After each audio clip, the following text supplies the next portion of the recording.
good to see everyone. That's what's going on. Nice. Perfect. No. Hello, hello. It's Hey! the Order of the Towel, and we are rocking and we are rolling. This is our first session, live session in 2024 of 3 sessions.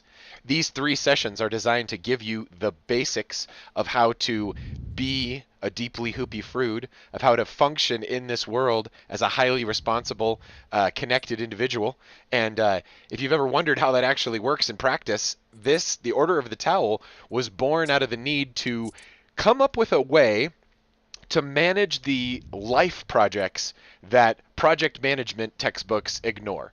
The project management textbooks are fantastic for large scale things, making currencies or making banks, making dams or changing economies, but they're not great for when there's 3 of you in a house and you got to figure out, who's going to do the dishes next, and or anything on that scale.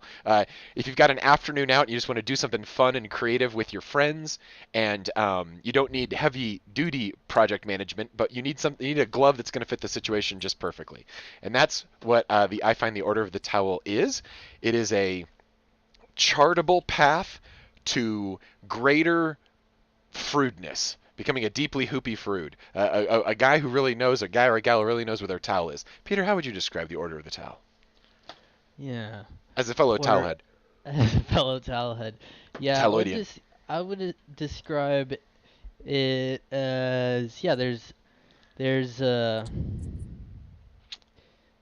it's a framework that allows you to keep track of the stuff you need to do and bring the right energy to the table to make sure you're transmuting what's up in your head into reality, into an action plan, and then execute on it. And then, yeah, you get to that is strapped right on the back of how to do that with other people, which, yeah, there are a lot of other frameworks for that. Coordinating hundreds of people is probably a little easier to do with some of those bigger ones, but singular teams generally bastardize project management frameworks to different varying degrees. And so this is small to mid-range of uh, ideas and getting them into taking what's in your head, getting them into reality, and then being able to do that with other people, but on smaller groups. Tend to be smaller groups, but the framework still scales larger than that. But then you end up kind of potting off into still other small groups, but then can be coordinated by another small group. It's just like basic human governance boards, committees. It's just like small groups and You working can in each use other. you can use your towel for a lot of different things. We'll get into this in just a second more deeply. But when the towel has taken you places, when it has revealed awesomeness in its various forms, it's kind of like a merit badge system from the Boy Scouts, but you give yourself a pin. You basically can outline, and if you wanted to give other people the pin, you'd outline sort of the things that you would do to achieve said pin, and then you can essentially collect awesomeness. Usually I reserve my pinnage for stuff where I have made like a permanent one-way advancement in a particular craft or a skill or like a life phase. And so it's like it's the stuff when I look at it and the various projects that I've done that I'm quite proud of and that has represented like a significant amount of time and energy investment. Yeah, and we have these 3 training sessions where we will cover what's called the triple stack of the towel, and then after these 3 training sessions in the new year, we will have some at least one, but maybe more sprints, where you can actually do some of your towelage with other humans. The people that make it to the end of the sprint and have accomplished great towelage and understand like the basics will be awarded a towel. If you are out here in the wild of the internets and you want to become part of our situation, maps.decorio.com. You can get right in there and you can find the Order of the Towel where all this information is being posted and presented, and you can also find all of the resources in there.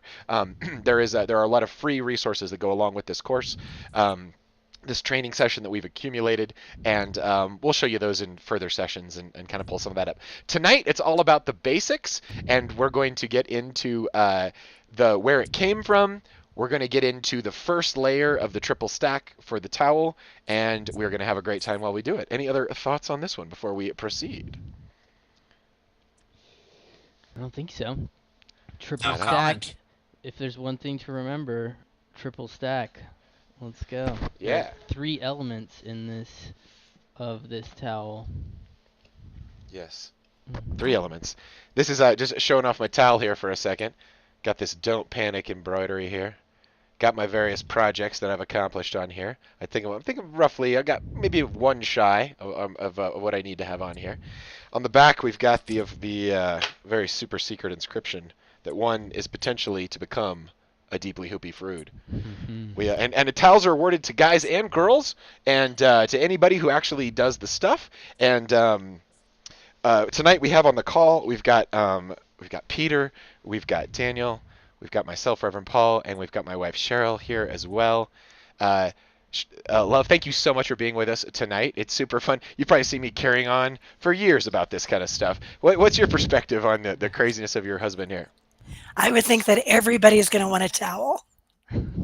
Yeah, everyone's going to want a towel. You wouldn't believe how many people will not go through the very simple steps in order to achieve their towel. This is where we separate the men from the mice, so to speak. Yeah. Literally. All right, let's get into some history here for our towelage. This is Douglas Adams, English author. If you ever wonder where the 42 out there in the world comes from, it's from him. The 42 is the answer to life, the universe, and everything, and that's outlined here in the Ultimate Hitchhiker's Guide to the Galaxy. This version is a crazy version. It has all 5 of his books, but the relevant information for ourselves that we are looking for is right at the beginning of his first novel, when Ford Prefect. We got some You don't wanna inversion here. flip this, yeah. I Yep. think it. Oh, it is. I think we're getting it left, Oh, let me right, check. correct. Yeah. But I think it's also incredibly small, so I get a little zoom. Here we go. But I can keep this aligned, so it's not like a horrible thing here online. You need to Okay, flip it. It's on the stream inverted. on the stream inverted. I Okay, checked YouTube. gracias, Yep. Correct. gracias, sir. Correct. There you go. Brilliant. There, unencrypted. This guy Ford Prefect in the Hitchhiker's Guide to the Galaxy. He wakes up one morning to his local jurisdiction telling him his house is going to be demolished. Like just this morning, and they're like, "Oh, why is this house going to be demolished?" And he's, "Well, the plans have been on display at the local principality for some time. You should have. There was a comment period. You've missed it. We're putting in a highway in your house." And his friend, he has a friend. God, what's his best friend's name? Ford. There's Ford Prefect, and then there is Arthur Dent. Arthur Dent is the main guy, and Ford Prefect is his friend. And Ford Prefect goes, "Listen, listen, Arthur. None of this matters. In 5 minutes or 20 minutes or whatever it is, there's an alien Vogon destroyer that's going to destroy the Earth to make way for a new galactic highway. And all the plans have been on display at your local planning office for some time, and you've just been completely neglecting them." And so Ford Prefect is an intergalactic hitchhiker, and he's got this special thumb that's a machine that when you hit the thumb, it transports you to the most local UFO, the most local like spaceship, so you can like hitch a ride. So these hitchhikers are people who are essentially going from hole to hole, couch to couch across the universe, and what they take with them is a computer. And the computer is the Hitchhiker's Guide to the Galaxy. So the whole situation here is supposed to be, this whole thing is supposed to be a computer. Doot, doot, doot, doot, doot, doot. Don't panic. At some point it probably will be a computer, in the deep AI future. Okay, but let's get to it. The Hitchhiker's Guide, which talks about all of the items in creation and kind of is the knowledge base of all things, has a few things to say on the subject of towels. A towel, it says, is about the most massively useful thing an interstellar hitchhiker can have. Partly it has great practical value. You can wrap it around you for warmth as you bound across the cold moons of Jaglon Beta. You can lie on it on the brilliant marble-sanded beaches of Sagittarius 5, inhaling the heady sea vapors. And you can sleep underneath it beneath the stars which shine so redly on the desert world of Califoon. Use it to sail a mini raft down the slow, heavy river Moth. Wet it for use in hand-to-hand combat. Wrap it around your head to ward off noxious fumes, or avoid the gaze of the ravenous bug bladder beast of trowel, which is a mind-bogglingly stupid animal which assumes that if you can't see it, it can't see you. It's daft as a bush, but very, very ravenous. You can wave your towel in emergencies as a distress signal, and of course you can dry yourself off with it if it seems to be clean enough. However, and more importantly, a towel has immense psychological value. For some reason, if a strag, and a strag is a non-hitchhiker, discovers that a hitchhiker has lost his towel, he'll automatically assume that he's also in possession of a toothbrush, a washcloth, soap, a tin of biscuits, a flask, a compass, a map, a ball of string, gnat spray, wet weather gear, spacesuits, and so on and so on. Furthermore, the strag will then happily lend the hitchhiker any of these or a dozen other items that the hitchhiker might have accidentally lost. What the strag will think is that any man who can hitch the length and the breadth of the galaxy, rough it, slum it, struggle against terrible odds, win through and through, and still know where his towel is clearly a man to be reckoned with. Hence the phrase has passed into hitchhiking slang as in, hey, you sassed that Hoopy Ford prefect? There's a Frood who really knows where his towel is. All right. So this is the lore where it comes from, and then we have the actual knowledge that it imparts, and the knowledge that it imparts starts with the triple stack. The triple stack is is kind of our guiding principle here, and the triple stack, you can see it starts at a point. That point starts right in the middle of your heart. In the middle of your heart, there is wisdom enough to get you through your entire existence. You have, it's another way of saying you have everything you need with you. Basically can rely upon yourself, and you can do the amazing things when you are called upon to do them if you are in your center, more or less. The technology in this lifetime I have found that helps people find that most simply and most directly is heart math. And the reason heart math is because heart math activates this thing called the vagus nerve, which is at the top of your heart. Having your vagus nerve open suddenly is like the moment in the movie when it's all tense and like the family dog runs into the house and like sacrifices itself to like save everyone, but then the dog's actually alive. Or it could be a heroic dog too that sacrifices itself, right? And then it might be the this is the heart opening kind of experience that that the vagus nerve opening at the top of the heart feels like. And heart math is the technology for how to achieve and do that. Oh, I am still working on this interface here. Sorry, kind of clunky here. Okay. When you have an inspiration and it comes from your heart and your center, it flows up, and it is then captured within the second layer of our process, which is Getting Things Done by David Allen. David Allen wrote this great book, Getting Things Done, and he in it describes what you must do to achieve mind like water. And mind like water is a state of readiness. Oh, we're getting a little background noise. We've got some barky dogs. Everyone make sure you have the noise suppression on the audio turned on. I don't. On, but it's long. Mine off, so mine is now on. Apologies for my breathing. Okay. If you hear anything crazy, call it out. We're flying blind here with this technology here. That's great. The mind like water is the sum of what David Allen teaches through Getting Things Done. And just like a Zen monk, but a Zen monk who is in Ojai, California, who started like 25 different businesses and over many different years figured out that there is, when he's trying to manage all of these dozens and hundreds of details that he's for all these different businesses that he's running and all the stuff he's doing, there's sort of one meta system that sort of gelled out of the experience, not out of a theory. And that's what's really beautiful about Getting Things Done, is it's very, very application based and is very, very practical and very universal. It's kind of a semi-universal time and attention management system, as he would describe it. And in our second session, we'll be talking about that layer of the order of the towel, Getting Things Done, and we'll walk you through a mind dump where you dump everything that you've got on your heart and your mind, and you record it and you organize it, and figure out what the next actions are for all items, and then put it in a format that'll be easy to access as you go through your life. And so the mind like water state is pretty much synonymous, I would say, with being a deeply Hoopy Frood. So you're getting your inspiration from the core, you're letting your hopes and your dreams and quite frankly, your guidance of however you discern that through your spirituality and your religious practices or your meditative practices. You let that out and you let that into your conscious mind, and you capture it in the second layer, and you can achieve a lot at layer 2. But whenever 2 or more are gathered, you need a system that will organize those people, and that is your layer 3 of your Scrum, where you can organize a team as small as 2, or Scrum recommends between like 4 and 7 on the team, but there's really no limit to the logic behind Scrum and how it's applied.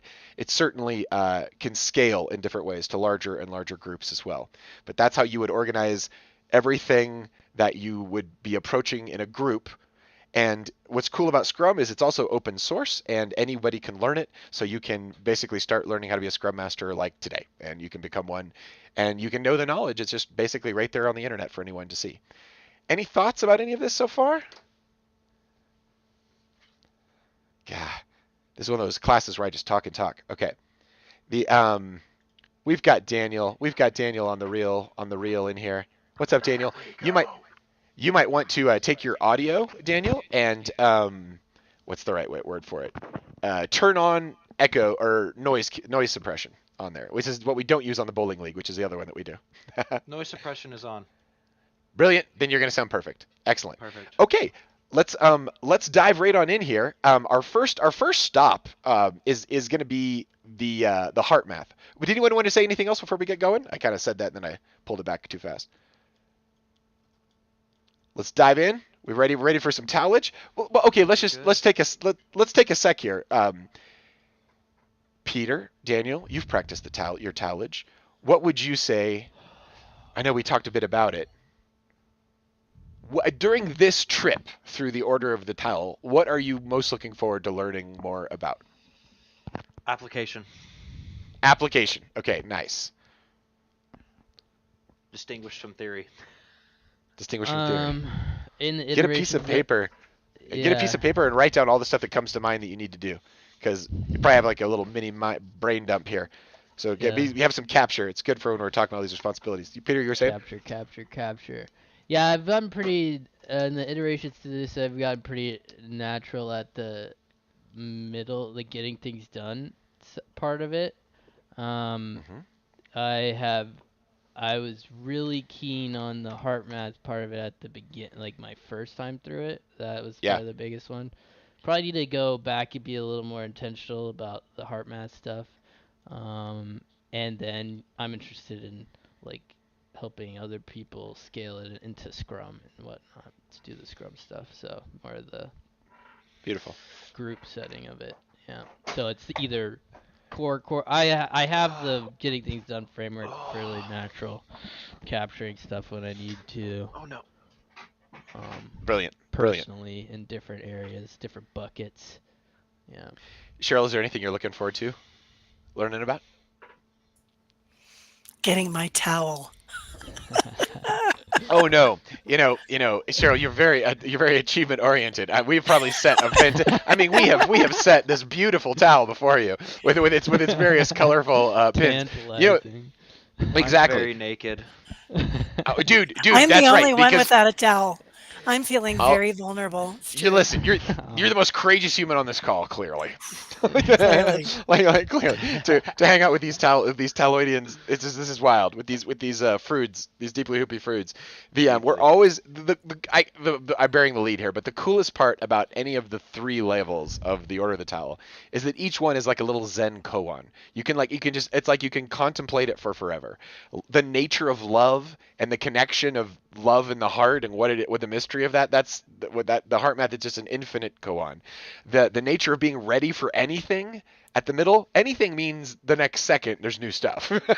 And so it's like that's an infinite field of activity as well. And Scrum, what's great about it is it's the result of the distillation of the work of tens of thousands plus teams of humans who've contributed back to the structure. So each one of these layers comes from a lot of experience and a lot and not so much. It comes from the world itself. The practice that David Allen went through to develop Mind Like Water, the processes of creating all the projects that the Scrum teams went through, and I guess to get us kind of started here, the process that Roland McCready went through in order to create heart math. And he operates in the Redwoods in California. They have the HeartMath Institute, which is a place that does research, I believe that is correct, research into the science behind it. And then they also have like a training wing of the situation. And the training wing is the one that I experienced a few years ago. And I went through their official training program. I didn't keep my dues up, so I'm not an official Scrum or an official HeartMath trainer anymore. But what I'm going to be teaching you tonight is all in the open source, and I'm sure everyone there would appreciate this simply being taught. The work, everything that we're doing, comes from a book that Roland will give you that he put together called The Science of the Heart, which is the exploring the role of the heart in human performance, and it is a deep dive treatise of heart rate variability. And heart rate variability is something that everyone has heard of now, but before Roland, no one had heard of it. In fact, when you go to ResearchGate, which is the largest kind of open source collection of science in the world, Roland is listed as one of the, if I think he was the number one for a period of time of having his citations referenced by other people. If you know the history of like the Google search engine, the insight that Larry Page had come up with was page rank. And so he was saying, listen, all things being equal on the internet, the pages that the most other pages link to are the most important pages. This has been hacked and like spammed in like a quadrillion ways since then. And so they have over, I think last count it was like 3,500 different kinds of indicators like for each search entity, like each page. You can have more labels on a web page than you can on the actual content on a web page these days. But in order to kind of get past all of the chicanery. But the having something linked to or used by other people, especially in a scientific sense, in a scientific paper sense, is usually an indicator that's very important. And so Roland's work is, I think, quite important. And he rarely gets kind of brought up in these conversations, but he did some of the most critical work here. And what we're going to do is we're going to just jump right into this technique. It's the easiest way to talk about it is to just experience it first. And the thing that the thing that is kind of comes from a practice of heart math and open heart is a resilience that's incredibly important in our world. Certainly, it's a deeply hoopy Frood's got some serious resilience in them.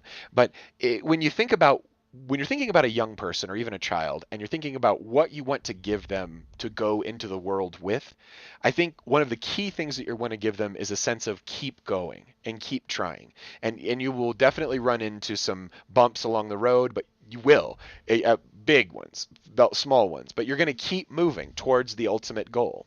And what's great about HeartMath is it can speak to both of those in terms of like how one would keep going and what the actual goal would be. So experiencing love in the heart is having an open vagus nerve in the heart is a very beautiful description, I think, of being centered in oneself.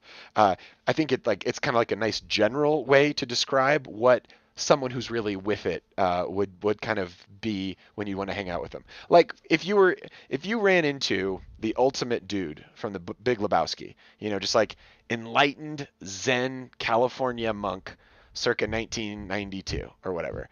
What are they, what do they like? Like what do they do? Like how do they hold themselves? Well, clearly they have the knowledge of the whole universe that they can present to you, as like an Obi-Wan figure would, right? Where does Obi-Wan get his knowledge of, everything? Where does the wisdom figure get it? They get it through their connection with the source or the divinity or God or however you want to describe that. But somehow they're connected. Some people might call it the electromagnetic field and being just connected to everything else. You can slice it in a bunch of different ways.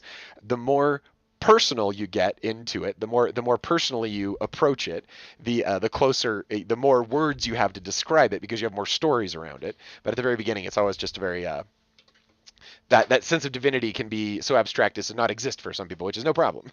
It's like the start of like a journey. Um, Yeah, you feel hit more it. like peace or something like that. Feel more like peace. That's a great way to describe it. They would totally reject my over religiousization of this concept in this, but that's what we're doing on this one here. So this is actually a pretty good scientific treatise of the whole thing. But let's just dive right into this. To do heart math, you are going to need to come up with a feeling that centers you in that place of care or gratitude. You might call it appreciation or honor or confidence or tolerance or kindness, enthusiasm, joy, dignity, patience, courage, love. All of these are words that you can use to describe what it's like to be in your heart and to be moving into and through the world. So that's the first piece of little that's the first step here. To find a feeling that reminds you of any of these things. It could be just simply the love you feel for an animal or like a pet. That's a very simple way to do it. I could think of like a firefighter, like running into a burning building. I'm thinking about what's that movie? What's the movie with the two cops in it where they not Last Watch, cop movie, Last Watch, End of Watch. You ever see End of Watch? End of Watch is this great movie that has great sacrifice in it. So if this word love or whatever this turns you off, you can always go towards this other one. Go towards this other one. Um, go towards something but that feeling of like ultimate sacrifice and like, oh, they just did it. Like, oh my gosh, it's a bursting open of the heart. Sometimes tears are associated with that. But there's your feeling. So you're getting your feeling.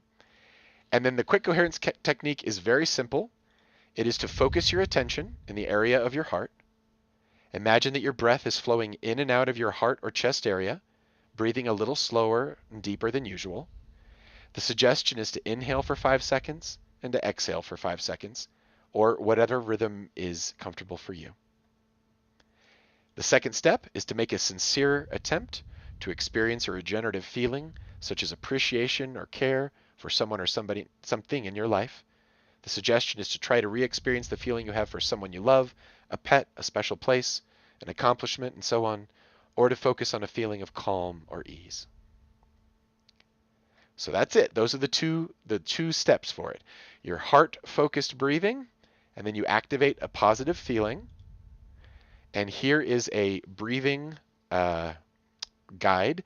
If you breathe in at the top of this and out, you'll have that 5-second breathing rhythm. And then there are the steps. Let's just take a few minutes and try to breathe in this pattern and focus on these two intentions. Sometimes I abbreviate this as focus, flow, and feeling.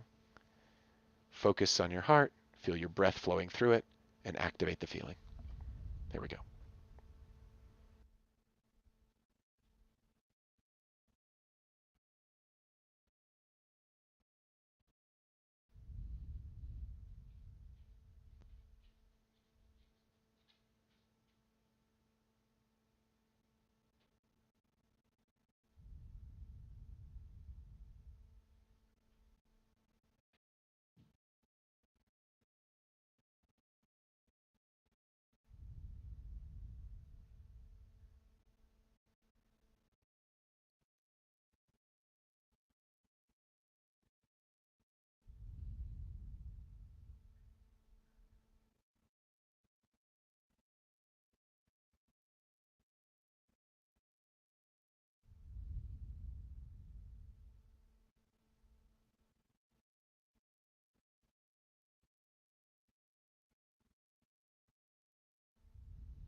Okay, so you might be starting to feel some of the positive benefits of this style of breathing and focus.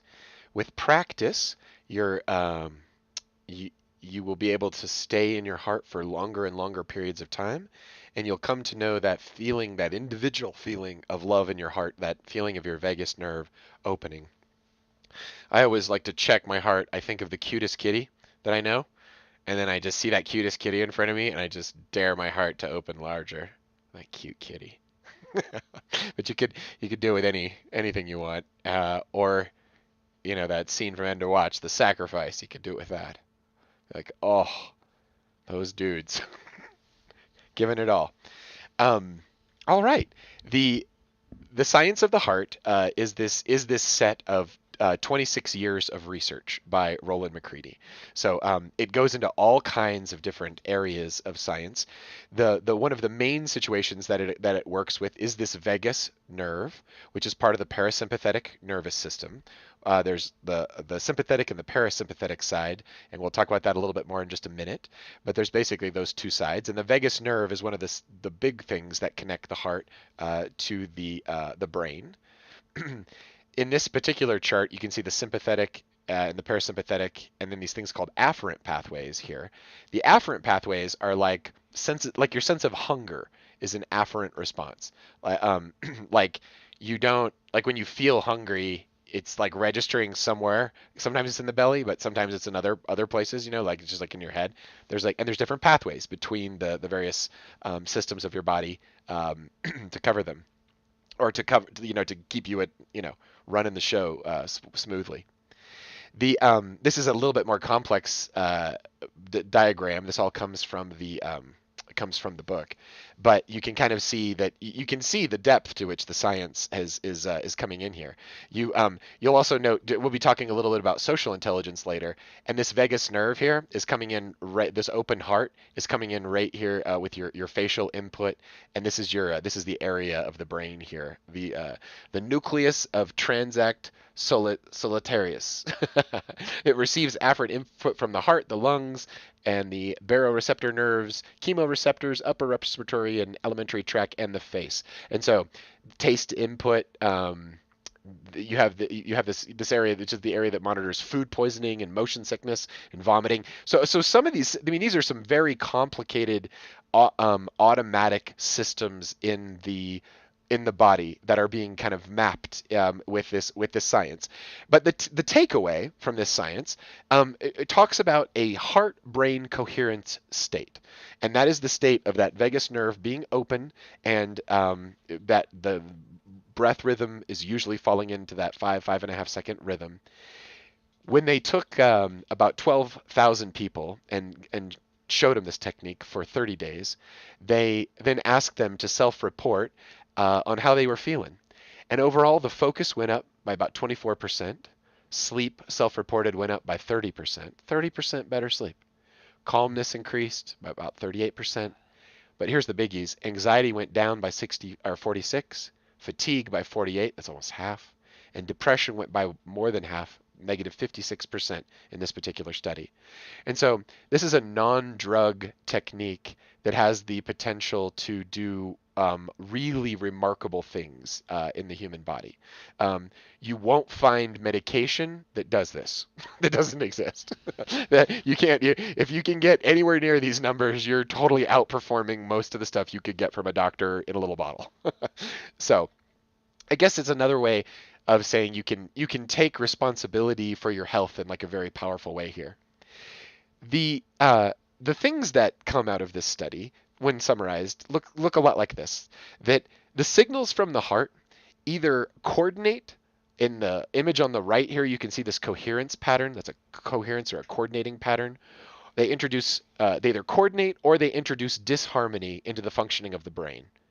So this is kind of the core insight, and the insight is that your brain is running on energy fuel from the vagus nerve, and your heart's deciding what kind of fuel to send.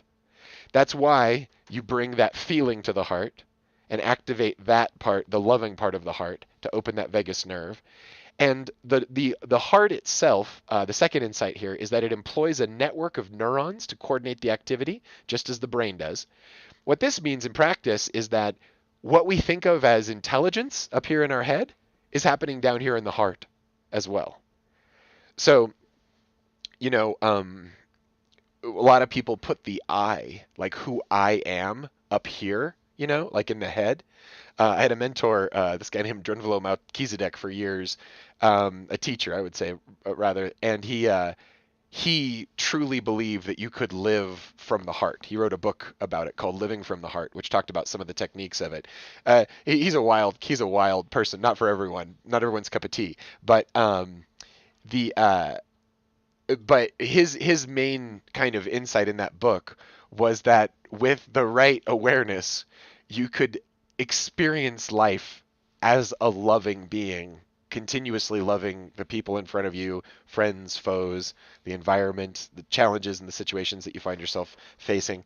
The And so yeah, that's there's a little bit of something like that in here. It's not a direct kind of tie in here, but the the heart has its own neural network, and that can be open so often and turned on so often that it can be like aware. It can be like a place that you come from when you're going into the world. And one of the other scientific insights, and it's probably important to separate these scientific insights from my own personal scribblings on the side of the margins here. The heart is sending more information to the brain than the brain is sending to the heart. So when we practice heart math and we get that coherent heart-brain connection going through focusing on the heart, feeling the breath moving in and out of the heart area, and then activating that rejuvenating feeling in the heart, opening the vagus nerve, when you do that, you are lighting up the heart's intelligence and its wisdom, and you're bringing all of that to your next steps. In the Bible, Jesus talked about this as like building your house, on firm ground rather than on sand, is like a principle. If you build, I have over years discovered, but it's also just I think intuitively true. If you build on love, love will endure because love is eternal. If you build on stress and disharmony or anxiety, you're going to have to rebuild that house eventually. It's not going to work. It's not going to work for like the long haul. This shouldn't just be listened to Paul Knight, I hope. What else might we want to? Anyone got any insights or ideas or thoughts we want to throw in here? I know this is kind of my I can see area. a lot of parallels to this and what you're speaking on, and well, a lot of like the constant stimulation of today's world and just taking a second to intentionally relax, and the Right. lack thereof and the effect it has on just the That's public consciousness as a whole, with so much of us being in a constant state of, I wouldn't necessarily say survival mode, but it is akin to it. It definitely puts you in a different state. We're going to talk. We're going to talk in the second half of this thing about social intelligence and how it's Yeah. contagious. And you're nailing it, Yeah. Daniel. There is something happening with online virtual existence where the contagion of emotion is still possible even when we're not in the same room. Yeah. Like we can still get Definitely contagious is. at these other layers. Right. I mean, I think the pandemic would be the perfect example of it, and like the global global synchronized behavior, it's like, oh Lord, but yeah, Yeah, other thoughts? it. Hmm. Well, I was gonna riff on that. I think it's interesting. Like after the pandemic, everyone went home for a couple years and kind of focused on their families. And I remember I was Yeah. commenting on this with Tyler at work today. It's like the last couple years, people haven't been as like like holidays haven't been as inflaming to people's family lives. I feel like Mm. as they were pre. You think Maybe there's a that's greater appreciation I for the just for the don't fam? hear it as much. Yeah, I think there's Yeah. a more appreciation for that. Yeah. There's a little more appreciation for that. I think Generally there's, speaking. yeah, I was about to Obviously, say, because there's there's gonna be definitely like the exceptions. opposite where like the culture does permeate a lot in the things that are accepted and being constantly The stimulated and Overton hustle and window, hustle. sometimes described Yeah. as. Yeah. In terms of like there are definitely those groups of people where the habits do trickle downward and everything like the whole family, unfortunately. Yeah. Yeah. Well, one of the cool things about heart math is that they've done the science to show that it is also contagious. So Yeah. you can have like heart math people doing heart math in a room, and other people in the room who are not doing heart math get the It's positive benefits. really cool to play with, to figure that out and play with Yeah. that. Interesting. A Huh. knowledge That of is a that and real looping, thing. and you can go to town. The looping is the social intelligence insight that our nervous systems only more than half of our nervous systems kick in when we're seeing another human face or when we're actually like we're with another person, and when we're like engaged and we're like looping with them. Eye Um, contact. eye contact. Yeah. But I think there's other stuff going on with the digital space. I think we're adaptable creatures, and I think we've decided that the people talking on the tube are real in a certain Oh yeah, way. parasocial You press the relationships buttons are the a right real way. thing. Yeah. Right, right. Parasocial relationships are a huge thing. Yeah, that is a huge Yeah. thing.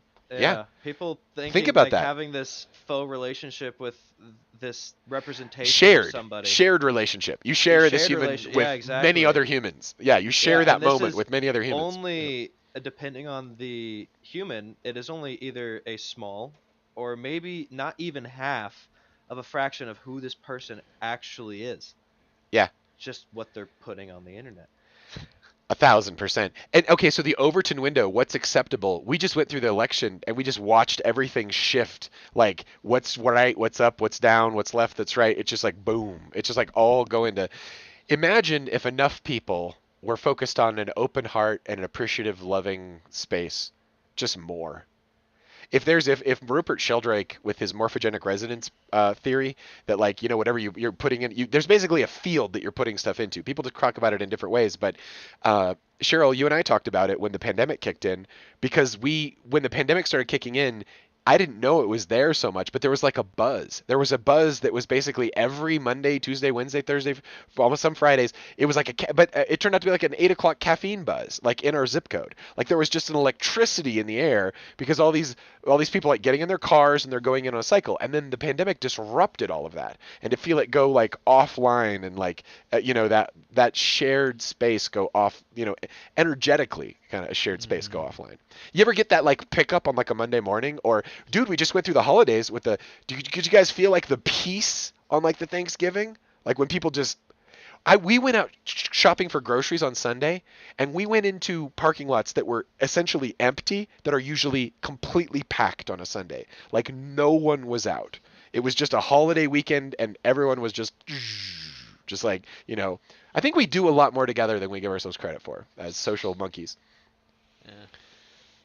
Yeah, one thing I hadn't picked up on before this one, you mentioned that the heart sends more signals to the brain than the brain to the heart. Yeah. That stood out to me. I hadn't heard or picked that one up before, but Yeah. yeah, that is wild because I mean, your heart has to be pumping.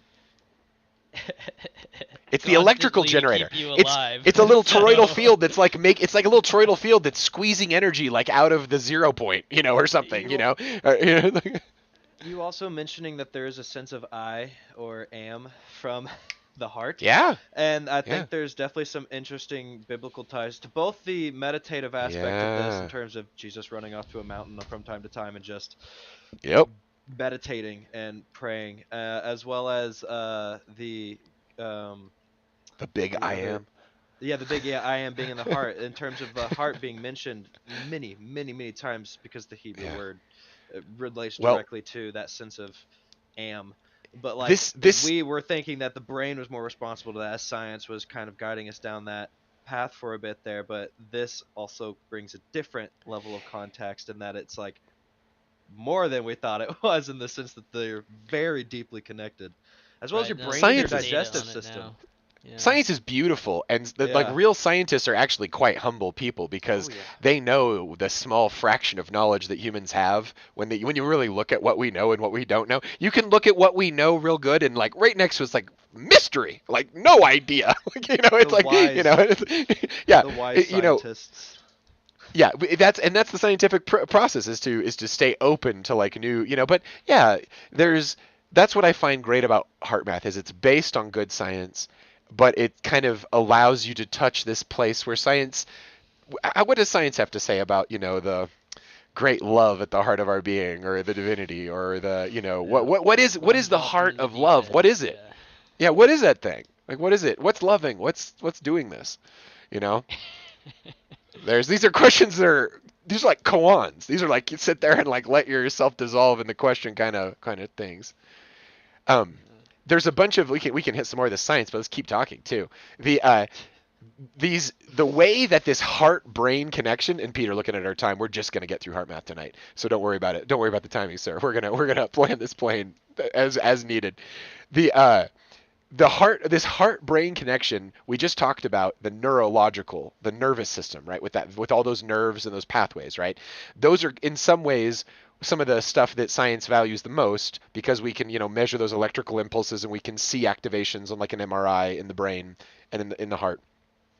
There's this thing called the pulse wave, which is what Chinese medicine is based on. If you've ever been to a good Chinese medicine practitioner, they literally can like take your pulse in a couple places and be like, yeah, yeah, yeah, it's like your liver.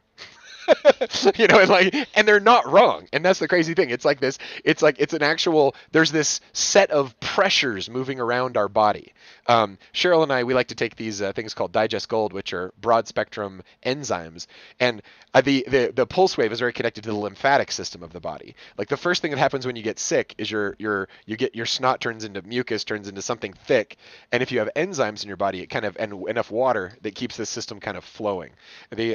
Over the years, it's been fun to. This is a crazy part of being a human, the pulse wave system, because it's right there, and once you sort of get your awareness around it, you can't really turn it off. It's like a part of like what you're feeling in your body. But here's another system, the hormonal system. These are the biochemical pathways in the body, and what these are the hormones are more than 1,400 chemical reactions, very complicated cascades that last hours. So if there's a startling event right now, you can see that in your hormones 6 to 8 hours from now. Right, and Just they think all about that. balance on each other. Yeah, but it's disturbance, and then you're going to get fight or flight, and like, let's pick up cars and run through walls, and then that's got to come, that's got to balance back out. It's got to do its thing. Yeah.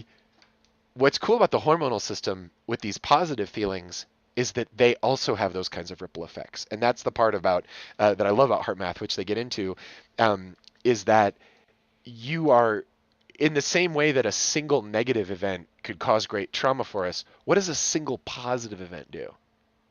Because it's the same thing. You can have a single positive experience, and that can change your life too. And you can repeat that, and you can seek that, and that's what that focusing on. There's a therapeutic level to heart math where you can just sit there with your heart open, and after about 30 minutes, you will never believe the intuition you have. But when you get to like the 2 hour area, it's stuff happens. Like, I'll just share this story, and then this is not scientific, but I was doing an extended teacher training, and we did multiple hour heart math sessions, and I heard very clearly three things: one, two, three, in my heart. A couple of them were like personal, but one I heard was, this is going to sound crazy, but that there would be a possessed man that I would see in 2 days' time, and that it was very important that I pray for him when I saw him, and it would save some lives. And I was like, it kind of scared me, honestly, when I first heard it. I was like, wow, like, if this voice is wrong, I'm crazy. Right? But I was so in Cross the love. I line was just, there, yeah. it was crazy. I was just like, yeah, it's like, well, no, no, no. Okay, so here it is. 2 days later, I'm driving down 6 West towards downtown Denver, and I just feel this calm come over me, and then I look in my rearview mirror, and there's this car going crazy, and it pulls over, and there's this dude who looks like a crazy out of his mind, methed up punk rocker, crazy human, just wow. And then he's right there, and I'm like, and then I just feel this calm come over me, and I just start praying for him. He lolls his head out the side of the car, and then his car drifts over towards the wall. And he's like this far from the wall. His head is going like super fast. And I'm like, and I'm just praying for him. and I slow the car down, and I'm like trying to slow down because I'm just like, oh, this is gonna be like a thing. This is gonna, so I'm just like, I just was like, do what I did in the moment when it felt right. Slowed it down. He ended up getting turned around in the median, but there were no actual like wrecked cars. But anyway, this happening like on the 2 day mark after I'd had this experience, I was just like, for me, it was like that moment in my heart was connected into that other thing in just like a direct line. Like the time, it was clear to me that time could be transcended in these ways, and it's so this was a gift, I feel like, that came out of it for me in terms of my whole working with this stuff, because there is this, it's not superhuman, but it's just the reality that we are all actually connected by this, whatever you want to call it, morphogenic field, the Holy Spirit, love, whatever you want to, what electromagnetic spectrum, whatever words we have for it. Science can kind of point to it a little bit. There's something uh, there's something transcendent that we are that can be opened through the heart like that. Back to our Interesting. science here. Yeah, totally. And that gets us into woo. That's a pretty good introduction to the woo. The energetic and magnetic fields are what most people think about as like the woo with this. So when you put this all together, the energetic fields are essentially a turning toroidal field in your body. But that description sounds a little woo. But they have these really powerful and amazing magnetometers at the HeartMath Institute or at the HeartMath, and they can measure these fields to 7 to 9 feet outside of the body and their basic shape. So that the turning, how do humans, the heart brain connection inside of a human touches on its nervous system, this pulse wave, the biological cascade of hormones, and also this electromagnetic field experience. And that electromagnetic field experience is one of those fields, those systems, because it's outside of our body. It's one of those systems that's like the glue, like the social glue that's like keeping groups of people like together. It's like one aspect of that. Yeah, like it's with in other living things. Pay attention to that. I noticed that Yeah. with dogs are definitely dial into something at a distance with you emotionally. They can feel off of you. I'm sure there's Yeah. similar things with pretty much any animal. It gets I haven't picked up. Reptiles are different, so they're like an ancient slow beast. Anyway, Yeah. but Yeah. fish are really cool because they'll do crazy things and have just these weird interactions with you that are um, but then also plants, the more you look at them and pay attention to them, the healthier and bigger they grow. Yeah. Our house, our living room, my wife here, she has these Amazonian plant. They've taken over an entire wall, a whole ceiling of our house, and they've people come over who know plants and they're just like, wait, what? And It's really it's awesome. when we had these our two little baby kitties, when they came home, they spent a couple, like 2 weeks like in this one room where we were sleeping, and then there was this day when they got let out and the other kitties got let back in, and it was like this big joyous day or whatever. We've got video of these plants having gigantic leaves all throughout our living room, and like these little cats like jumping like little jungle kitties like through these like huge leaves and stuff like that. Because they played in the leaves so much, the plants retracted those vines, and we see it like all the time. Like it wants to go over here, it wants to go over there. It's so alive, and it so responds to the intention of the other beings that are in our environment. It makes sense to me that we Interesting. would, yeah, that we would have an ability to more consciously access that pool of information, like the living things that were around. I mean, in modern society, we're a little more insulated from it, but like anywhere where the technology drops below a certain level, it's like you got to have that or you're not alive. When we look at the coherent state, it and this coherent state that you get into, you can see that the respiration goes very regular, and the variability of the heart goes regular, and we'll talk about what that is in a second. And then this blood pressure rhythm goes regular. So you can see all of these different systems being activated when the quick coherence is being kicked in here in this little chart. The one of the coolest things I learned as a facilitator and a trainer was the parasympathetic sympathetic dynamic in the body. Essentially, the sympathetic is getting ready for action, so you stop making saliva. Your bronchiodials, the basically the sacs of air in your lungs dilate. It speeds up your heartbeat. You secrete adrenaline. You decrease your secretions of like digestive enzymes. You you essentially you delay emptying. So it's like you clench up basically when you're on this side over here. And then on the parasympathetic side, it's the opposite. The bronchioles in your lungs get constricted. The heartbeat slows down. You increase the secretion of digestive enzymes and acids in your stomach. Increase motility, your colon empties, and you empty your bladder. So on an inhale, the sympathetic is active, and on the exhale, the parasympathetic is active. And what was so cool is how much of the science supported this balance of these two. That like they had seen so many cases, but like so many things that people think are of the mind or I don't know, maybe even emotional or related to something that it could be corrected with just changing your breathing. That like literally just letting your inhale and your exhale be the same length actually smoothed over whatever you thought the problem was, and the problem's not there anymore. So what are we talking about? So it was like this. It's this very open-ended kind of general way of addressing health, and you got to think back to those positive metrics, and it's like I mean, this is essentially a latent system in the body. I mean, it's something that the human body does, and because you can experience it yourself, they haven't found anyone that can't do it. I hadn't heard about that. And so, with that, you have a human with that who's never heard of it and it's turned off, and a human that has that and it's turned on. Are they the same species? Are they I mean, they're the same species technically, but like, what can the person with the heart-mind connection intact do that the person who doesn't have it can't do? You know, Right. it's something to think about because it's like you're kind of deciding. It's like having a computer.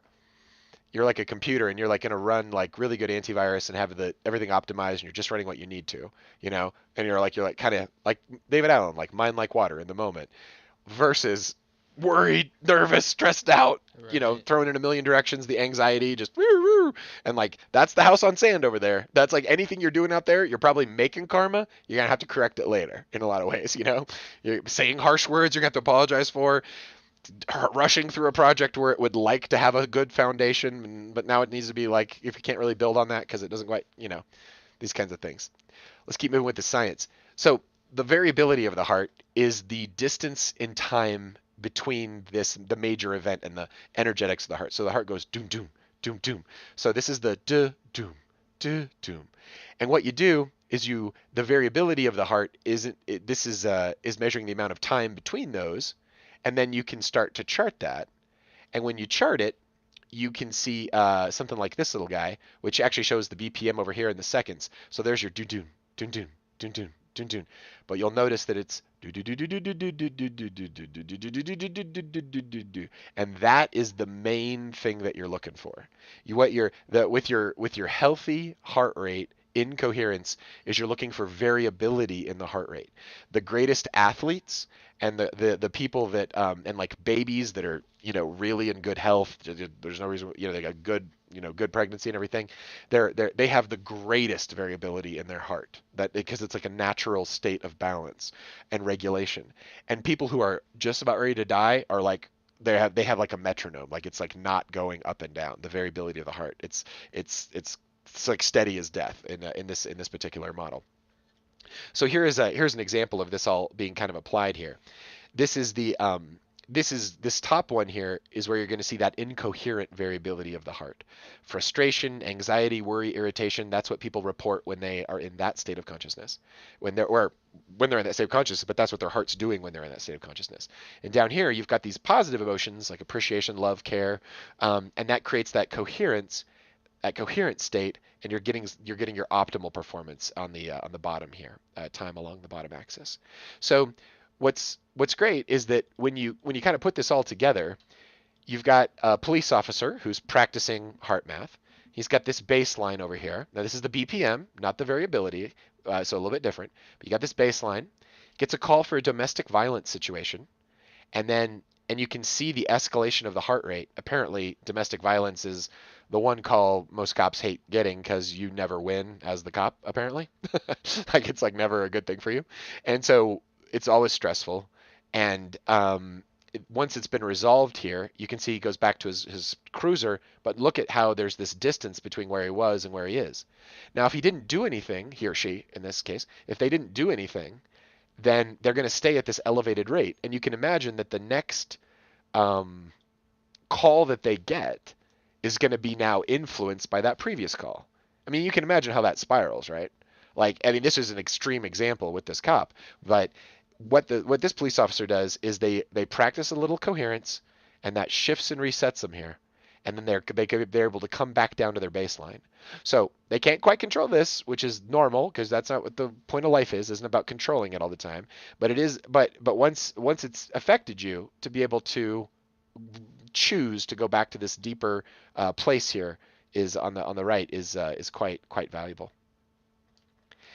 This is a little graph of that image of the energetics of the body around the body here.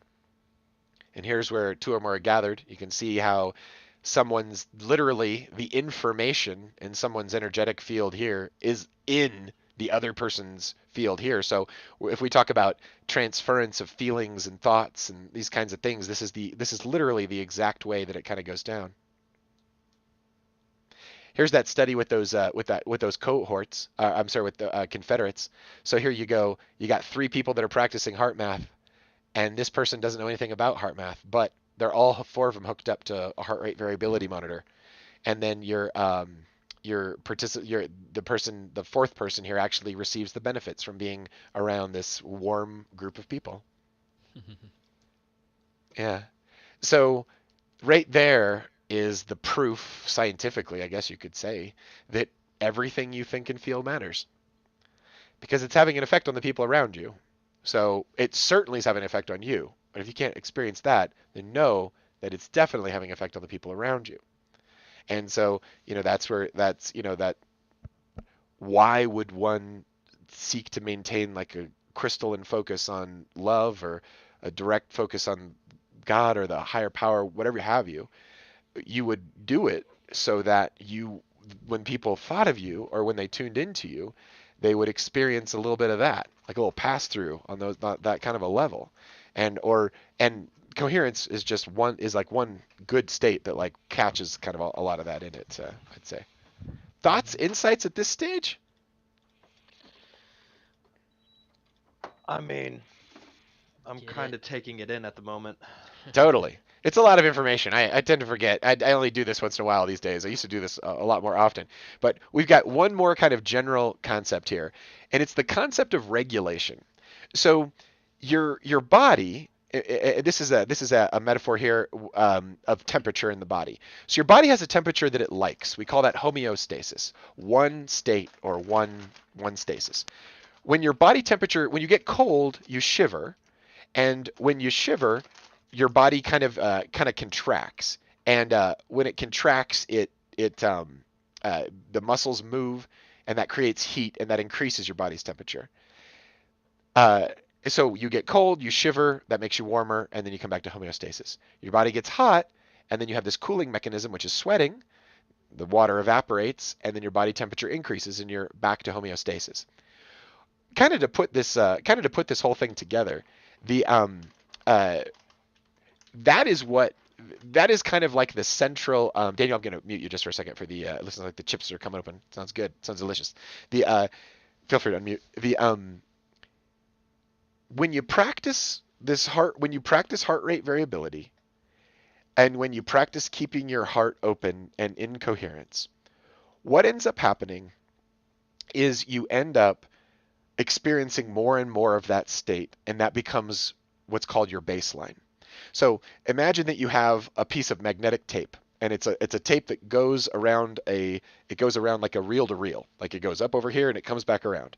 The tape is always circling. You can't not have the tape circle. So it's not about controlling the tape. It's about accepting that this is happening to you. You are in the midst of this quaternity of blood pulses and breathing rates and your hormones and your energetic feeling and the information around you. And if you got a bunch of loving people around you, you're just going to feel loving by default. But if you got a bunch of crazies around, you're going to feel crazy by default. Let's do something about it, you know? It's like you're in the midst of this whole thing. So what your body is doing is overall there's this emotional homeostasis mechanism that's happening at the heart of this heart-mind connection. And what that is you are always writing whatever's happening to you right now onto the tape. And the tape is going to come back around soon. It's kind of like a biochemical proof of karma in a certain way, at least in the personal sphere. Like if you start yelling and shouting and really get yourself into a lather and a rage, that's going to start a cascade that you can't actually turn off. You can't actually turn off by your will. You're going to go through some hours of that going through your system for a while once you do it. Daniel, do you have an insight? Or are you I just mean, saying hi? other than like, oh no, I was just trying to get Nice. unmuted, but since the opportunity arose for me to speak, I guess I shall. Uh, uh, one of the insights that I did actually kind of have is that like this is something I intuitively pick up on, but am never Mm. able to really put words or actual like instruction or application to either Yeah. engage in it or articulate or properly um, comprehend what it is and what it is that I can actually like do. Yeah. Well, Because like we know that meditating is good for us, but we all have like I mean some of us struggle a lot more than others to actually like make the time to do it, and that a lot of the time has to do with the real world. So yeah. it takes a lot of just like doing it yourself, and it's kind of powerful. Mm. The one of the people I really love listening to is he was Paramahansa Yogananda. He talks about meditation as being with God and prayer as speaking with God. And so the way I've been hacking this myself, Daniel, to like get myself to meditate more, is I'm like, don't overcomplicate it. It's being with Yeah. God. Just like No, that's fun. Don't you want to do that now? one of the things I have been really, really, really recognizing over this last little bit is we Yeah. overcomplicate Mm. the heck out of our relationship with God. And we are the ones that make it incredibly complicated. It is stupid simple. The And most simple thing. it is so Yeah. simple, and it is very like actually you Easy gotta to like overlook in trust. that regard. You gotta Yeah. like actually surrender, and a lot of it, it's hard to do that. It really is, especially with all the things we all got going on. Well said. Well But said. this is truly an incredible tool that like Yeah. explains and demonstrates and draws it out like very well and very thoroughly. And I would very much be interested in the science behind this as well, and Yeah, including I'll that send you the book book. in the Signal chat. Yeah, Yeah, totally. The that would and be also at maps.tocorio.com, everyone. You can join for free in there. You just sign right up, and then you can find the order of the towel, and it's all linked to inside of there as well.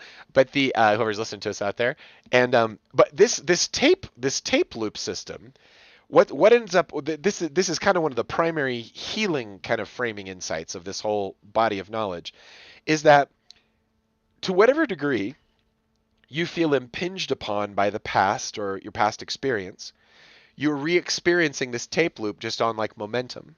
And so by intentionally opening the heart, you are automatically writing that vibration to the tape loop. And so in their studies of all of this, they kind of were looking at this phenomena like, why is it when you go away to like on like a 2 week vacation and you're really away from work and you really stop and you get in this like beautiful place and you're back at work and it lasts about 2 weeks? That's about how long it takes for the stress that you're encountering at work to kind of to take over without consciously overriding this whole thing. But just imagine if you could get a hold of this machinery and you're like, let's turn on the Tahiti vacation. And it's like, it's just like you're literally getting the benefits of 2 weeks of vacation, just like here in your chest, like in your heart, and then it's like soaking and saturating your life. You start to think of that as normal. And then disturbances, when they come in, look abnormal and then you problem solve to like reduce those, right? Mhm. But the path of love in this regard is quite wise in the sense that it's going to give you like the energy to do it. Interesting. It's going to give you the guidance to do it. In 2 days, you will find this crazy on the road. It's just like, what are we talking about? Like, what is this universe? What is this? It's like, it's way more deep and mysterious than we can even comprehend, I think, and, yeah. Well put. Let's finish up our 2-hour sessiones here by practicing a little heart math. Let's start. We'll just review this real quick. Find that feeling, and if the feeling of a pet is great to use, but these are all. Imagine all these different places you can draw from. You ever see something that's so damn beautiful it makes you cry? That's one of those. That's a vagus nerve popping open. Yeah. Or, yeah, yeah, yeah. It's highly personal, isn't it? Then, I think Yeah, no, I don't have as Go- many things that I picture. I more feel push once you get the feeling, you can kind of go to the feeling, and it's kind of So- alive in the out moment in a through certain my way. heart. Yeah. Yeah. something that just dawned on me now as well is that this session versus the last one, within the time and the experiences that I've had between now and then in my personal life, I now have like a different grasp and understanding of like a pure love for something. Mhm. And beautiful. Yes. yeah, it definitely it makes it easier to tap into that, especially whenever I'm thinking of that specifically. Which I've never Yeah. really been able to relate a feeling to that before. I like before this, whenever you would ask me to do that, I'd be like, puppies don't really mean anything to me. Yeah, Well, like a puppy's cute, but like I have no emotional attachment to that thing. Cheryl and I have practiced this Sounds so amazing. much in our house. Sometimes I just think about the feeling of calm in our house. Like kind of like the Right. base There you go. energy Yeah. we've sort of built up over the years of peace and support and love and God's presence. And I just tune Right. into that. I'm like, that's pretty close. Hop And on then the plant wave. It's giving back. yeah, exactly. They're right up here. I can Yeah. feel them. They're like, you're Dude, talking that's about so us. real though. But I would say, we've been here 11 years, and I would say almost every day I'm meditating, focusing on God, bringing God's love in, not only to Paul and I, the animals, but also the plants, the crystals, the walls of the house, the wildlife, so that my hope is it will resonate as heaven on earth. So it's a very conscious Mm. practice. And so when I tune into the plants now or tune into the crystals now, they are radiating so much of that love, but that's the relationship we have. So you can do that in your home. That's I feel That like beautiful. I've intentionally done it for 11 years. That's kind of that's Wow. one of the best descriptions of why you Yeah. would use crystals in your spiritual practice, right? Because they really do soak up the vibration that you give They them, and do. then they kind of hold it like a battery for a while. Eventually, it'll go down, but like for a while, they've kind of got that in there, so you can kind of like fill them up like little Yeah, it's not Duracells, intended to be woo woo. It's just they are a right? part of Earth and they've been underground capturing the pulse and the frequency of the Earth. And so they're really receptive and they love to give that back. So, Mm. Cheryl and I met over a thing that she was doing called Earth School, the Essential Arts for Remembering the Heart. And it was a rites of passage program for young adults and had this really cool structure where there were younger kids being mentored by older teens that were being mentored by us as the adults who were running the program. And it was this nice little cascade of rites of passage wisdom that was kind of flowing between these things. And that's where we discovered heart math because we sat down and we're like, we'd like to teach the kids how to meditate, but we don't want to like make it crazy. Like we don't want to confuse them. We had our own meditation practices, but wouldn't be like didn't seem appropriate to pass that kind of stuff on. So I found this book called Meditating with Children, and um, and it was about love. And it was this book that the HeartMath Institute had put out in like 2000, and it was about how to teach kids how to meditate with love. And since then, it's always struck me that love is a profound meditation in and of itself, because of all of these effects that we're talking about. You write that love to your tape loop, and it's just going to keep going and going and going and build.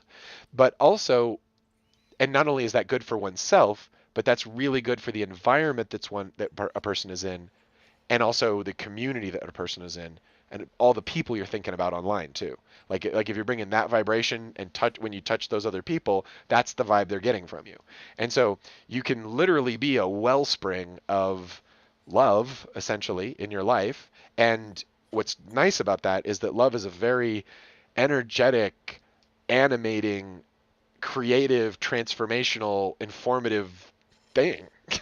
It's like it's not passive at all. It's very can be peaceful and calm, but I find it to be insanely creative and generative as well. And yeah, so yeah. Let's land the plane here with our practice. So we've got that feeling, and now it's the step one is focus your attention in the area of your heart. Imagine your breath is flowing in and out of your heart or chest area, breathing a little slower and a little deeper than usual. And just slower and deeper will do it. If you're in stress, slower and deeper. What's 5 seconds? Doesn't matter. It's slower and deeper. And you just pull it a little deeper and a little slower, and it's kind of like a little, I find it to be a little like trap door on the vagus nerve. Like a little slower and deeper, and you're like, and it's like there's a little something going on there where there's a little tug at the edge of your normal breathing cycle, I find. The suggestion is to inhale for 5 seconds or exhale for 5 seconds, and really whatever rhythm is comfortable for you. And then the second simple step is to make a sincere attempt to experience that regenerative feeling, such as appreciation or care for someone or something in your life. And the suggestion is to try to re-experience the feeling you have for someone you love, a pet, a special place, an accomplishment, and so forth, or focus on a feeling of calm or ease. And with those two steps, that'll get you there. And let's do it for a couple minutes together. Feel free to mute yourselves if you want, everyone. I can mute you guys. It's all good. Here we go.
All right. So you can probably feel that benefit there. And what the practice is just keep going towards that. Treat it simply. You're not looking for anything overly complex. Doing this, what's on the screen will get you there. Um, Probably have more intuitions and insights. And that kind of brings us into our next phases of the Order of the Towel. So tonight we're going to land the ship right there. We're going to park the UFO out back. This is a nice place to start on. Peter and I had ambitions to get through a whole nother hour of stuff, but clearly that's not going to happen tonight. We will start with social intelligence next time, and we'll just go from there, and we'll get through all the information. That'll be next Thursday. So the plan is to have one next Thursday, and then the following Thursday for the third session, and maybe we run late on that one to fit everything in. We'll see how it all goes. Maybe we squeeze in another session. Go to maps.decorio.com and you will find all of the resources that we have. You can join for free. Find the Order of the Towel section. Just sign up. It's just me and Peter in there and Cheryl managing it. Don't worry about your information. It's safe with us. We're not doing anything with your stuff. Scout's honor. the Anyway, you can get all the resources from tonight in there, as well as a calendar of events, and you can sign up for other stuff. If you want to join us on this live thing, we open that to the whole world. You can see who shows up, and it's hilarious. I think you'd think much more crazies would come through. It's wild having an open door, no crazies. I'm not asking for crazies. I'm just saying we'll know that we've succeeded when we have a certain percentage of Knock crazies on in wood. terms of volume. The One last thing I wanted to bring everyone's attention to here. If you look at the wait a minute. There's me, and let me pull a little magic trick here. This is the magic. No, that's not the magic trick. The opposite magic trick. There you go. I wanted to talk just for a minute about the image that we're using for our thing here, and what I see this as this is this is an AI image for sure, but you've got this towel on the right, and it represents character, and it represents um, becoming the vision of yourself that you see. No one else even has to be involved in this. This is just you seeing what is love for you, and bringing it into the world. What could be purer than that? Try to keep it on the love vibe, and it'll probably do a good thing. And on the left here, we've got the world, and the world is going wild right now with in so many. I mean, it's always going wild, but we've got a particularly strong cocktail of wild happening right now. There's all kinds of wild stuff going on in the world, and so while it doesn't really do much good to put out fear or anxiety, it does do good to put out love, and to put out solutions and consciousness, this kind of thing. And so part of the solution, and holding just the truth that every single one of us out here is connected to each other in this wild way. And when we flip this heart brain system on, not only do we become a strong sender, but we become very sensitive to others and the stuff around us, and that makes us able to react with empathy. And that's the subject of the next class. Is going to be on our next session will be on the social intelligence, and it's on the what empathy is, which is how you step into someone else's point of view and experience the world from their point of view. I've never been to Venezuela, but I've seen some cool beaches in Venezuela. I feel like I've been on those beaches in Venezuela. I feel like that's because some people have been in Venezuela that are not me. There's the technological world that we live in can connect us to other people's nervous systems in a profound way. And so if everybody makes that connection positive, and everybody's putting juice on the grid and adding to the goodness of the thing, isn't that kind of the definition of a heaven? If we could literally pull that off, I don't know, maybe the Earth would go off its axis or something like that. But Peter, are you muted on there? Is everyone muted? I said, whoops. Whoops. Yeah. No, you're good. You're good. Well, it has been wonderful having everybody here tonight. Love, I'm so sorry we didn't get to social intelligence this evening. We will. It was ambitious and overly ambitious, but we'll try that. We'll try that one next week. Any final thoughts before we get out of here on some music? No, see you on the next one. See you on the next one. Here we go.